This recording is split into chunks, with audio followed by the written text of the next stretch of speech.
সেক্ষেত্রে গত বেশ কয়েকটা ক্লাসে আমরা অপনয়ন পদ্ধতিতে সমাধান এবং প্রতিস্থাপন পদ্ধতিতে সমাধান নিয়ে আলোচনা করেছিলাম। আজকের এই ক্লাসে আমরা আর্গুণন পদ্ধতিতে সমাধান বা solving by cross multiplication method নিয়ে আলোচনা করব। এটা তোমাদের জন্য খুবই নতুন, কারণ তোমরা অষ্টম শ্রেণীতে এটার সাথে পরিচিত ছিলে না। এখন এই আর্গুণন পদ্ধতিতে সমাধান জিনিসটা কিভাবে করা হয় সে সম্পর্কে আমরা একটু জানার চেষ্টা করি। ফার্স্ট অফ অল, তোমরা যে কোনো সমীকরণকে এভাবে প্রকাশ করবা, সবগুলা চলক এবং রাশিগুলাকে বামে নিয়ে আসবা। অর্থাৎ আমরা এখানে 1 এবং 2 নাম্বার সমীকরণ যেভাবে দেওয়া আছে আমরা ঠিক সেভাবে আমরা করে ফেলবো। এবার এখানে তোমাকে বুঝতে হবে, আমরা যদি 1 এবং 2 নং সমীকরণ থেকে x চলকের মান বা x এর মান বের করতে চাই, তাহলে 1 ও 2 নাম্বার সমীকরণকে আমাকে y অপসারণ করতে হবে। আমি আবারও বলছি, আমরা এই 1 এবং 2 থেকে যদি স্যার x এর মান বের করতে চাই, তাহলে y কে আমাকে অপসারণ করতে হবে। এবং y কে অপসারণ করার জন্য আমি কিন্তু অলরেডি গত ক্লাসে তোমাদেরকে একটা আইডিয়া দিয়েছিলাম। 1 নাম্বার সমীকরণকে গুণ করবা 2 নাম্বারের y এর সহগ দিয়ে, আর 2 নাম্বার সমীকরণটাকে গুণ করবা 1 নাম্বারের y এর সহগ দিয়ে। এটা তো একেবারে সিম্পল একটা ট্রিক্স ছিল। আশা করছি এটা তোমাদের জন্য খুবই হেল্পফুল। সেক্ষেত্রে এখন আমরা এই x চলকের মান বের করার জন্য 1 এবং 2 নং থেকে ওয়াইটাকে অপসারণ করব। সেজন্য আমরা এই সম্পূর্ণ 1 নাম্বার সমীকরণটাকে গুণ করব b2 দিয়ে, কারণ এটা হচ্ছে 2 নাম্বারের ওয়াই এর সহগ। আর সম্পূর্ণ 2 নাম্বার সমীকরণটাকে গুণ করব 1 নাম্বারের ওয়াই এর সহগ b1 দিয়ে। আমরা যদি এবার এই সম্পূর্ণ সমীকরণটাকে যদি স্যার b2 দিয়ে গুণ করি, তাহলে দেখো তো আমরা এই সমীকরণটা পাচ্ছি কিনা। এখানে a1 b2x b1 b2y c1 b2 এভাবেই হবে আর কি। আর শূন্যের সাথে তো গুণ করলে 0ই হচ্ছে। একইভাবে আমরা যদি এই পুরা 2 নম্বর সমীকরণটাকে b1 দিয়ে গুণ করি, তাহলে আশা করছি তোমরা এই সমীকরণটা পাবে। অর্থাৎ এটা দেখো a2 b1x b1 b2y b1 c2 এবং শূন্যের সাথে গুণ করলে তো 0ই। এবার আমরা যদি স্যার এখান থেকে একটা বিয়োগ করি, 3 নাম্বার থেকে 4 নাম্বার বিয়োগ করি, তাহলে ইজিলি এই দুটো অংশ কাটা যাচ্ছে। আর এখানে অবশ্যই একটা মাইনাস চিহ্নের সৃষ্টি হবে। এগুলো আমরা অলরেডি জানি, ক্লাস 6 থেকে আমাদের জানা আছে। সাধারণত নিচের রাশির চিহ্নগুলো পরিবর্তন হয়ে যায়। এখন এই যে দেখো, আমরা যদি এখান থেকে এটা বিয়োগ করি, সাথে যদি x কে কমন নিয়ে ফেলি, তাহলে a1 b2 আর এখানে থাকবে মাইনাস a2 b1। এই রাশিটা আমরা পাচ্ছি। একইভাবে আমরা এটাকে বিয়োগ আকারে লেখার পর পরবর্তীতে ডানে গিয়ে আমরা লিখতে পারি এই আর কি। তাহলে এখানে b2 c1 আর মাইনাসের b1 c2 এই যে আমরা লিখে দিলাম। এবার আমরা এই দুটাকে ডানে পক্ষান্তর করলাম, তাহলে আমরা এই যে দেখো b2 c1 এটা হয়ে গেল মাইনাস, আর b1 c2 এটা হয়ে গেল প্লাস। এবার আমরা এখান থেকে যে x কমন নেওয়ার পর যে ইয়াটা থাকলো, এটাকে যদি আমরা পক্ষান্তর করে দিই, তাহলে আমাদের জন্য ইজিলি হয়ে যাবে। অথবা তুমি একটা কাজ করতে পারো, স্যার এই যে এই অংশটাকে বামে নিয়ে আসতে পারো, তাহলে সেটা ডিরেক্টলি ভাগ হয়ে গেল। অথবা আরেকটা কাজ করা যায়, তারপরও এটা সহজ, এটাকে বামে নিয়ে আসো আর এটাকে ডানে নিয়ে যাও, তাহলে খালাস। ঠিক আছে, তাহলে এটা গুণ আছে, এটা ভাগ হয়ে গেল। আর এটা গুণ ছিল 1 এর সাথে, এটা ডানে আসার পর সেটা কি হয়ে গেল, এই যে নিচে ভাগ হয়ে গেল, x এর নিচে চলে আসলো। এভাবে আমরা x এর মানটা বের করতে পারি। এবার প্রশ্ন হচ্ছে, যদি স্যার আমরা y এর মান বের করতে চাই, তাহলে কি করব? তাহলে x কে অপসারণ করতে হবে। এখন x কে অপসারণ করার জন্য আমাকে কোন নিয়ম অবলম্বন করতে হবে, সেটা তো অলরেডি তোমরা একটু আগে যেটা করেছো সেম একই সিস্টেম করবা। কিভাবে সেটা একটু দেখো। আমরা এই সম্পূর্ণ 1 নাম্বার সমীকরণকে গুণ করব 2 নাম্বারের x এর সহগ a2 দিয়ে, আর সম্পূর্ণ 2 নাম্বার সমীকরণকে গুণ করব 1 নাম্বারের x এর সহগ a1 দিয়ে। তাহলে আমরা যদি এটাকে স্যার a2 দিয়ে গুণ করি, আর এটাকে যদি স্যার আমরা a1 দিয়ে গুণ করি, গুণ করার পর এই সম্পূর্ণ অংশটাকে a2 আর এই সম্পূর্ণ অংশটাকে যদি a1 দিয়ে গুণ করি, তাহলে আমরা এরকম দুইটা সমীকরণ পাবো। এরপর আমরা যদি স্যার বিয়োগ করি, বিয়োগ করলে সাধারণত নিচের রাশির চিহ্নগুলো পরিবর্তন হয়ে যায় পূর্বের মতো সেম। তাহলে সেক্ষেত্রে এই সরি, এটা তো কাটা যাবে না, এখানে ক্যান্সেল হবে এই অংশটা। এবার আমরা এখান থেকে এটা বিয়োগ করব, একসাথে ওয়াইটা কমন নিয়ে ফেলো। এই ওয়াইটা যদি আমি একসাথে কমন নিয়ে ফেলি, তাহলে এখানে দেখতে পাচ্ছি a2 b1 আর মাইনাসের a1 b2। এবার এটাকে আমরা নর্মালি লেখার পর ডানে নিয়ে গিয়ে লিখবো, যেমন c1 a2 এটা ডানে গেলে মাইনাস, আর এই মাইনাসেরটা কি হয়ে গেল প্লাস। এরপর এটার সাথে নর্মালি 1 গুণ অবস্থায় আছে, সো আমরা কি করব, এটাকে বামে নিয়ে আসবো, তাহলে গুণ থেকে সেটা ভাগে চলে আসবে। আবার অথবা এখান থেকে মাইনাস কমন নিয়েও করা যায়। আবার এই অংশটাকে যদি স্যার আমরা ডানে নিয়ে যাই তাহলে গুণ থেকে সেটাও ভাগ হয়ে গেল। এই হলো মূলত কাহিনী। তো তুমি চাইলে এটাকে মাইনাস কমন নিয়ে বা এখান থেকেও মাইনাস কমন নিয়ে জিনিসটাকে আরেকটু সুন্দর করতে পারো, বলতে গেলে এটার সাথে মিলিয়ে ফেলতে পারো। আশা করছি এটা বেটার হবে। সেজন্য এখানে একটা লাইন এক্সট্রা করে মূলত বাম দিক থেকে মাইনাস কমন নিয়েছে, তাহলে এই চিহ্নটা প্লাস চিহ্নটা মাইনাস হয়ে গেল আর এই মাইনাস চিহ্নটা প্লাস হয়ে গেল। একইভাবে এখান থেকে মাইনাস কমন নিলে এই মাইনাস চিহ্নটা প্লাস হয়ে যাবে আর এই প্লাস চিহ্নটা মাইনাস হয়ে গেল। তাহলে আমরা এই যে দেখো এখন আমরা এই সমীকরণটা পেলাম। আর আমরা একটু আগে যেটা পেয়েছি সেটা হচ্ছে স্যার এটা। এবার এই দুইটা সমীকরণের মধ্যে তুমি যদি দেখো ওয়ান অংশটা কিন্তু সেম, তাহলে এক্সটা যদি ওয়ানের সমান হয় আবার এই জায়গায় ওয়াইটা যদি ওয়ানের সমান হয় তাহলে আমরা বলতে পারি না এই এক্স ওয়াই এবং ওয়ান প্রত্যেকেই সমান। অর্থাৎ আমি বিষয়টা এভাবে বলছি, দেখো এক্স ডিভাইডেড বাই এটা যেটা দেওয়া আছে এটা ওয়ান ডিভাইডেড বাই এটার সমান। আবার একইভাবে দেখো ওয়াই ডিভাইডেড বাই এটা যেটা দেওয়া আছে সেটাও ওয়ান ডিভাইডেড বাই এটার সমান। তাহলে আমরা এই যে 5 নাম্বার সমীকরণ এবং এই যে 8 নাম্বার সমীকরণ এই দুইটাকে একসাথে আমরা এই সমীকরণটা লিখতে পারি। আশা করছি বুঝতে পেরেছো। এই যে দেখো এক্স এরটাও ওয়ান এরটা সমান আবার ওয়াই এরটাও ওয়ান এরটা সমান, অর্থাৎ তিনটা একসাথে সমান। এইভাবে আমরা এক্স এবং ওয়াই এর মানটা ইজিলি বের করতে পারি। তাহলে দেখো কত সহজে, এই যে তোমাদেরকে একটু আগে বলেছি এক্স এরটাও ওয়ানের সমান ওয়াই এরটাও ওয়ানের সমান। তো আমরা লিখলাম এক্স এরটাও ওয়ানের সমান আবার ওয়াই এরটাও ওয়ানের সমান। এখান থেকে তুমি যদি এটাকে পক্ষান্তর করো দেন এটা উপরে ওয়ানের সাথে গুণ হয়ে এই যে দেখো এক্স এর ডিরেক্ট মানটা কিন্তু চলে এসেছে। একইভাবে তোমরা যদি এখানে ওয়াই এর মানটা বের করতে চাও তাহলে এই অংশটাকে যদি তুমি পক্ষান্তর করো ওয়ানের সাথে গুণ হয়ে দেন ডিরেক্টলি ওয়াই এর মানটা কিন্তু পেয়ে গেলাম। তাহলে এভাবে আমরা এক্স এবং ওয়াই এর মানগুলো পেতে পারি। এটা হচ্ছে আমাদের নির্ণয় সমাধান। এতক্ষণ পর্যন্ত আমরা মূলত সূত্র নিয়ে আলোচনা করেছি, আমরা একটাও প্র্যাকটিক্যাল সলভ করিনি। এবার আমরা কিছু শর্টকাট মেথড নিয়ে আলোচনা করি, দেন আমরা কিছু সমীকরণের মধ্যে যাব কিভাবে আমরা এগুলোকে সলভ করতে পারি। তার আগে বলে রাখছি শিক্ষার্থীরা আমাদের মেয়ের 1 তারিখ থেকে অনলাইন পেইড কোর্সে সাইকেল 2 শুরু হয়েছে। আমরা পূর্বের মতো এখানেও গণিত এবং বিজ্ঞানটা পড়াচ্ছি। এই বিষয়ে বিস্তারিত জানার জন্য তোমরা এই হোয়াটসঅ্যাপ নম্বরে যোগাযোগ করতে পারো, অথবা তোমরা চাইলে আমাদের আরফাত একাডেমির ফেসবুক পেজ এবং ফেসবুক গ্রুপ থেকে বিস্তারিত বিজ্ঞপ্তিটা জেনে নিতে পারো। আমরা আশা করছি সাইকেল 1 থেকে সাইকেল 2 বেশ ইনফরমেটিভ। তোমরা আমাদের গ্রুপে গেলে তোমরা দেখতে পাবে অসংখ্য স্টুডেন্টস তাদের সাইকেল 2 এর যে হোমওয়ার্কগুলো সাবমিট করছে সেগুলো আশা করি দেখলে তোমরা বুঝতে পারবে। আর যারা এতক্ষণ পর্যন্ত আমাদের চ্যানেলটি সাবস্ক্রাইব করো নাই তারা অবশ্যই চ্যানেলটি সাবস্ক্রাইব করে আমাদের সাথে যুক্ত থাকবে। এখানে তোমরা গণিত এবং বিজ্ঞানের সকল ক্লাসগুলো পেয়ে যাবে। ক্লাসগুলো করে অবশ্যই আমাদেরকে মতামত জানাবে ক্লাসগুলো তোমাদের কেমন লেগেছে। আর আমাদের হোম ট্যাবে আসলে তোমরা আরফাত স্যার নামের আরেকটি সেকেন্ড চ্যানেল দেখতে পাবে। আরফাত একাডেমির পাশাপাশি এই আরফাত স্যার চ্যানেলটিও তোমরা সাবস্ক্রাইব করে রাখবে, কারণ আমরা এখানেও কন্টিনিউয়াসলি ক্লাসগুলো আপলোড করে থাকি। আর এখানে নিচে আসলে তোমরা আমাদের যে প্লেলিস্টগুলো রয়েছে নবম শ্রেণী গণিতের জন্য নবম শ্রেণী বিজ্ঞান অনুশীলন বই, নবম শ্রেণী বিজ্ঞান অনুসন্ধানী বইয়ের প্লেলিস্ট থেকে তোমরা তোমাদের প্রয়োজন মতো ক্লাসগুলো করে আমাদেরকে অবশ্যই ফিডব্যাকটা জানিও। শিক্ষার্থীরা আমরা এবার এর পরবর্তীতে যাচ্ছি। আমরা এখানে দেখতে পাচ্ছি দুইটা সমীকরণ, তোমরা দেখতে পাচ্ছ এই দুইটা সমীকরণের থেকে আমরা সরাসরি কিভাবে এক্স এবং ওয়াই এর মান বের করতে পারি আমরা অলরেডি এখানে দেওয়া আছে। আমরা পূর্বের সিস্টেম অনুসারে এখান থেকে ইজিলি বের করতে পারি। তো এটা একটা গেল। এবার আমরা এখানে আরেকটা শর্ট টেকনিক নিয়ে আলোচনা করছি, সেটা একটু দেখো।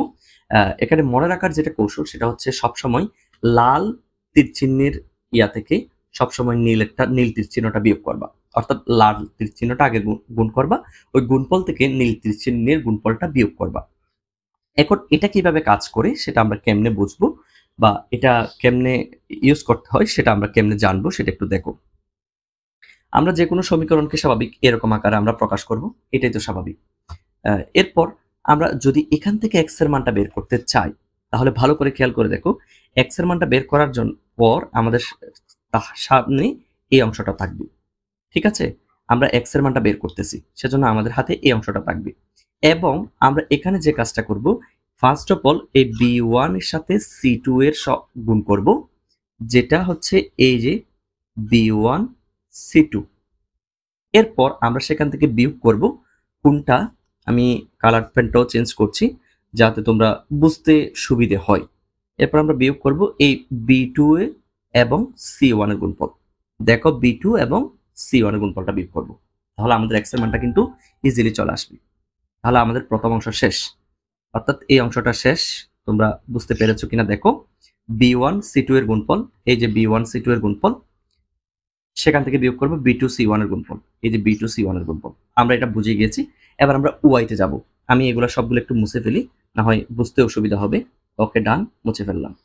এবার আমরা স্যার ওয়াই এর মানটা বের করব, সেজন্য ওয়াই অংশটা আমরা আপাতত ক্রস রাখবো।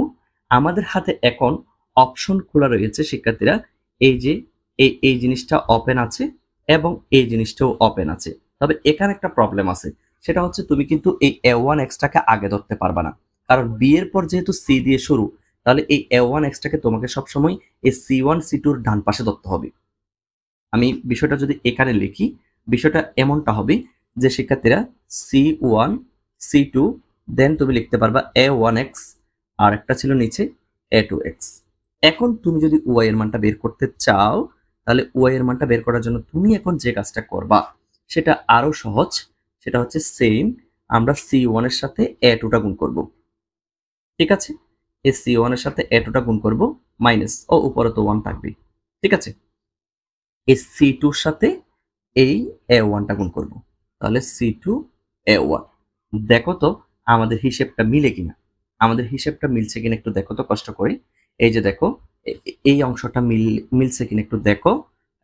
আমরা যেটা বলেছিলাম, আমরা ফার্স্টে বলেছিলাম কোনটা, আমরা বলেছিলাম স্যার এই যে C1 এর সাথে এই A2, যেমন দেখো এই যে C1 এর সাথে A2, ঠিক আছে, এবং এখানেও দেখো C1 এর সাথে A2।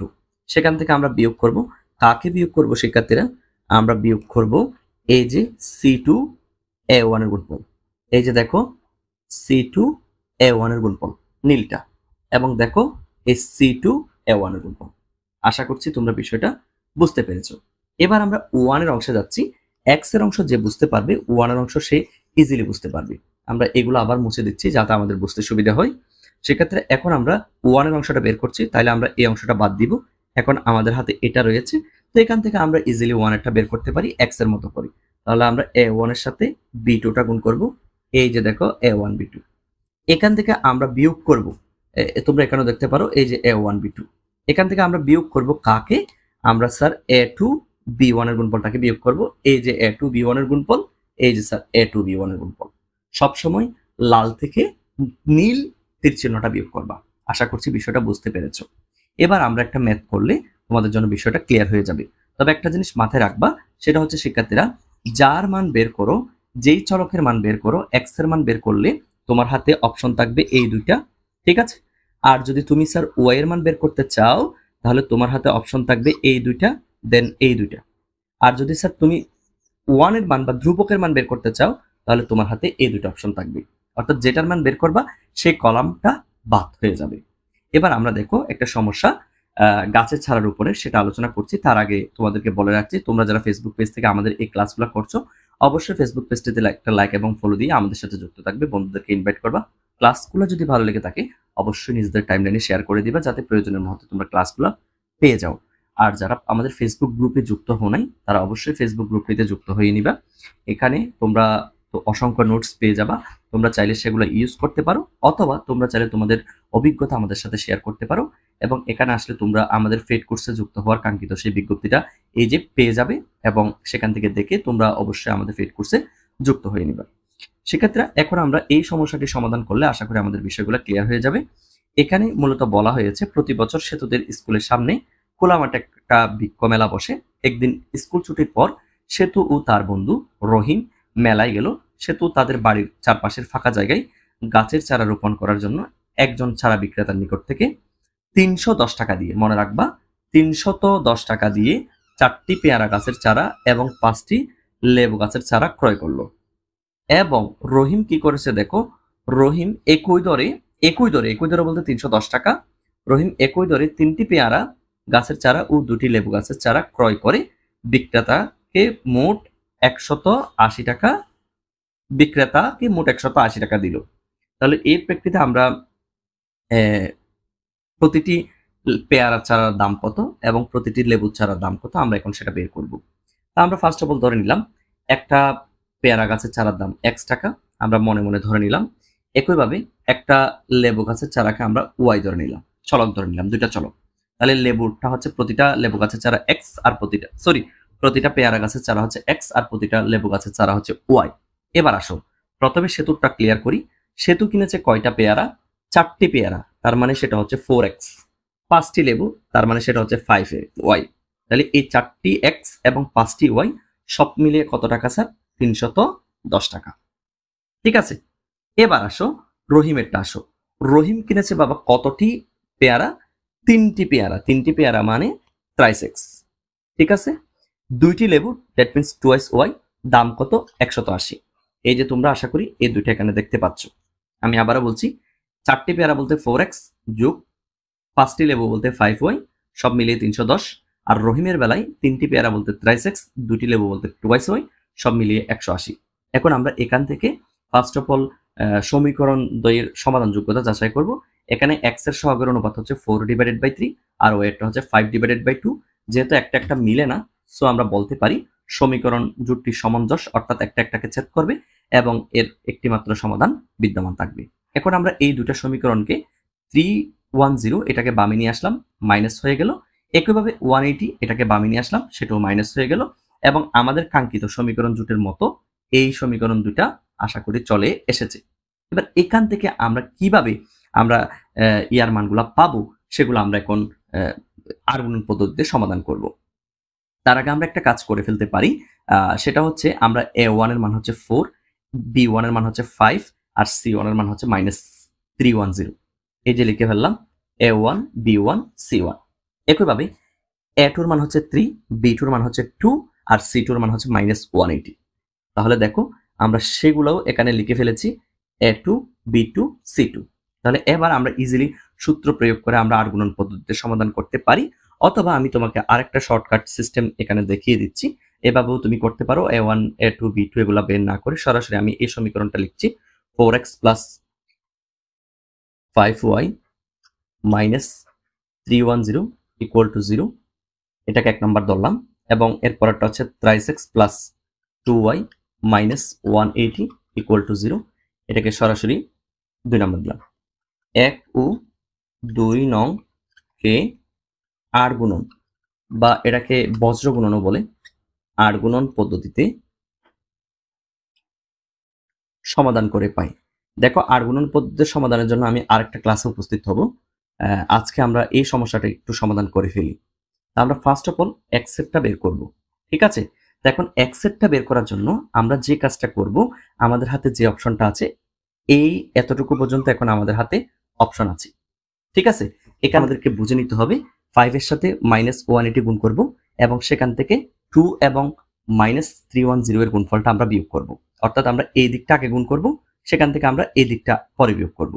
তাহলে সেক্ষেত্রে দেখো আমি বিয়োগ করতেছি, 5 গুণ -180 এই গুণফল থেকে আমরা বিয়োগ করব কোনটা? 2 গুণ -180 এটা বিয়োগ করব। আশা করছি তোমরা বিষয়টা বুঝতে পেরেছো এক্স এর হিসাব। তো ওয়াই এরটা একটু তাকুক, ওয়াই এরটা একটু পরে করি। আমরা 1 এরটা একটু সহজে করে ফেলতে পারবো, কারণ 1 সহজ হয় সেটা আমরা সবাই জানি। এখন 1 এর জন্য আমাদের হাতে যে অপশনগুলা রয়েছে সেগুলো হচ্ছে শিক্ষার্থীরা এই যে এতটুকু পর্যন্ত অপশন রয়েছে, এবং তোমরা জানো এই 4 এবং 2 এর গুণফল আগে হবে, সেখান থেকে 3 এবং 5 এর গুণফলটা বিয়োগ হবে। একদম সহজ। সো আমরা দিলাম 4 × 2 - 3 × 5, যেটা আসুক রেজাল্ট। এবার আমরা সর্বশেষ যেটা বাকি আছে আমরা সেটা করছি, আমরা ওয়াই এরটা করছি।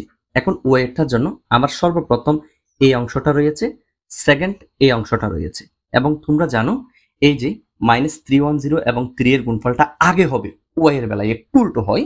দেন সেখান থেকে, কারণ এই অংশটা যখন ডানে চলে যাবে মূলত ঠিকই হয়, বাট এই অংশটা বামে থাকার কারণে আমাদের উল্টো লাগবে। এই অংশটাকে যদি আমি ডানে লিখি, সেম দেখো 310 এই পাশে কিন্তু 3x-টা থাকবে। একইভাবে 180 এই পাশে তোমার এই জায়গায় 4x-টা থাকবে। তো সেজন্য ওয়েটটা একটু উল্টো হয়। আমরা এই অংশটা আগে গুণ করব, সেখান থেকে আমরা এই অংশটা বিয়োগ করব। তাহলে সেক্ষেত্রে দেখো আমরা 3 × -310 এটা আগে গুণ করব, সেখান থেকে আমরা বিয়োগ করব কোনটা? 4 × -180 এটার গুণফল। এবার বাকিটা তো স্যার ক্যালকুলেশন, এটা তুমি যেভাবে করতে পারো সেটা তোমার বিষয়, যত সহজে তুমি করতে পারো সেটা তুমি বুঝো। আমি এখানে একটা করে দিচ্ছি, আমার মতো করে আমি একটা ক্যালকুলেশন করছি, আশা করি যে তোমরা বুঝতে পারবে। আমি এখানে লিখলাম যে স্যার বা ফার্স্ট অফ অল এক্স, ও শিট এক্স, আর এখানে ওয়াই, দেন এখানে হচ্ছে ওয়ান, ওয়ানেরটা আগে করে ফেলো, এটা 8 হবে, এটা 15 হবে, অর্থাৎ 8 - 15 এটা আগে হয়ে গেল। দেন বাকিগুলো আমরা এখান থেকে চাইলে ক্যালকুলেশন করা অবস্থায় বসিয়ে দিতে পারি। যেমন 5 এবং 180 গুণ করলে 900 -900, আর এটা গুণ করলে ইয়া হবে 620, তাহলে -900, দেন একটা দেখো মাইনাসে মাইনাসে এটা কিন্তু প্লাস হয়ে যাবে, দেন 2 আর 180 গুণ করলে কিন্তু 620 হবে। একইভাবে এটা দেখো 3 এবং 310 গুণ করলে আশা করি 990 হবে, মাইনাসের 990। আবার এটা দেখো মাইনাস এবং মাইনাসে গুণ করলে এই মাইনাস এবং এখানে একটা মাইনাস আছে কিন্তু এটা হয়তো বা দেখা যাচ্ছে না, এই মাইনাস দুটো গুণ করলে কিন্তু প্লাস হয়ে যাবে। 4 এর সাথে 180 গুণ করলে কত হয়? 4 এর সাথে 180 গুণ করলে 720 হবে। এটা কি 0, 4টা 32 2 হাতে আছে 1, হ্যাঁ 720। তাহলে আমরা ওইটা বসিয়ে দিচ্ছি 720। ঠিক আছে, এখানে একটা মিস্টেক হয়েছে, এটা হবে 930। ঠিক আছে, এটা 930 আর এটা হচ্ছে 720। এবার বাকিটা তো ক্যালকুলেশন, এটা আমরা ইজিলি পারবো। এর পরবর্তী অংশটা দেখো আমি কিভাবে করে দিচ্ছি। এই জায়গায় আমি কালার প্যানটা একটু চেঞ্জ করি। ওকে, ডান। এরপর দেখো এখানে স্যার -900 থেকে 620 চলে গেলে কত থাকে সেটা দেখো -280, আমরা সেটা লিখে দিলাম -280। যদি ক্যালকুলেশনে ভুল হয় একটু জানাবি, কারণ আমি এখানে করছি না, নর্মালি এখান থেকে দেখে দেখে বসিয়ে দিচ্ছি। এরপর -930 থেকে 930 থেকে 720 চলে গেলে -210, আমরা সেটাও লিখলাম। দেন এখানে 8 থেকে চলে গেলে -7, আশা করছি ঠিক আছে। হ্যাঁ, এবার আমরা সবগুলাকে -7 দিয়ে যদি গুণ করি, তাহলে দেখো তো শিক্ষার্থীরা, এই সবগুলাকে -7 দিয়ে গুণ করলে আমার সুবিধাটা কি হচ্ছে, এই যে আমি কিন্তু পরবর্তী ক্লাসে এগেইন এটা নিয়ে আলোচনা করব। এখানে আরো বেশ কিছু ইয়া রয়েছে, যেমন -7 দিয়ে গুণ করলাম, দেন এখানেও -7 দিয়ে গুণ করব। ঠিক আছে, দেন আমরা এর পরেও 1/-7, এখানেও -7 দিয়ে আমরা গুণ করব। এই যে না, এবার আসো, তোমরা আশা করি বুঝতে পারছো। এখানে মাইনাস মাইনাসও ক্যান্সেল হয়ে যাবে, মাইনাস মাইনাস ক্যান্সেল হয়ে যাবে, দেন 7 দিয়ে যদি আমি এটাকে ভাগ করি, আশা করছি আমাদের রেজাল্ট আসবে 40। ঠিক আছে, এটা হচ্ছে 40, দেন এখানেও মাইনাস মাইনাস ক্যান্সেল হয়ে যাওয়ার পর এটা হবে 30, আর এখানে তো 7 7 ক্যান্সেল, অর্থাৎ উপরে থাকবে এক্স, নিচে থাকবে 40, এখানে উপরে থাকবে ওয়াই, নিচে থাকবে 30, আর এখানে শুধুমাত্র 1/1। সো আমরা এটাকে 1/1 কে একসাথে 1 দিয়ে ফেলতে পারি, সো নো প্রবলেম। এখন আমরা হয় অথবাতে চলে যেতে পারি, হয় অথবাতে গেলে আমাদের বিষয়গুলো আরেকটু সহজ হবে, আমাদের বুঝতে ক্লিয়ার হবে আশা করছি। তাহলে চলো শিক্ষার্থীরা আমরা এর পরে যাচ্ছি। এখন হয় অথবা, হয় x/40 = 1, দেন আমরা যদি x এর মান বের করি 40, অর্থাৎ প্রতিটা পেয়ারার কাছে চারার দাম হচ্ছে 40 টাকা। একইভাবে আমরা এই পাশে অথবা দিলাম y/30 = 1, দেন আমরা যদি y এর মান বের করি দেন 30, অর্থাৎ প্রতিটা লেবু গাছের চারার দাম হচ্ছে 30 টাকা। এই যে দেখো, প্রতিটা পেয়ারা গাছের দাম হচ্ছে 40 টাকা, আর প্রতিটা লেবু গাছের চারার দাম হচ্ছে 30 টাকা। আশা করছি তোমরা এই পদ্ধতিটা বুঝতে পেরেছো, এটা খুবই সহজ। আমার দৃষ্টিতে অপনয়নটা সবচেয়ে বেশি সহজ, আর গুণনটা তার চেয়ে এরপর সহজ, দেন এবং সবশেষে আমি প্রতিস্থাপনটাকে স্থান দেব। এরপর এখানে আরো কিছু একক কাজ রয়েছে, দলগত কাজ রয়েছে 129 পৃষ্ঠায়। আমরা পরবর্তী ক্লাসে এই একক কাজ এবং দলগত প্রজেক্ট নিয়ে আলোচনা করব, এবং পরবর্তী ক্লাসে কিভাবে অপনয়ন, প্রতিস্থাপন এবং আটগুণন পদ্ধতিতে সমাধানগুলো তোমরা ক্যালকুলেটরে করতে পারো সেই সম্পর্কে তোমাদেরকে আমি একটা ক্লাসে জানিয়ে দেব। আশা করছি ওইটা তোমাদের জন্য সবচেয়ে পারফেক্ট একটি ক্লাস হবে। তো এখন এই অপনয়নের বিষয়টা আশা করছি তোমরা বিষয়টা বুঝতে পেরেছো, পরবর্তী ক্লাস আর একটু ক্লিয়ার হবে। সেক্ষেত্রে ভালো থেকো, সুস্থ থেকো, ধন্যবাদ, খোদা হাফেজ।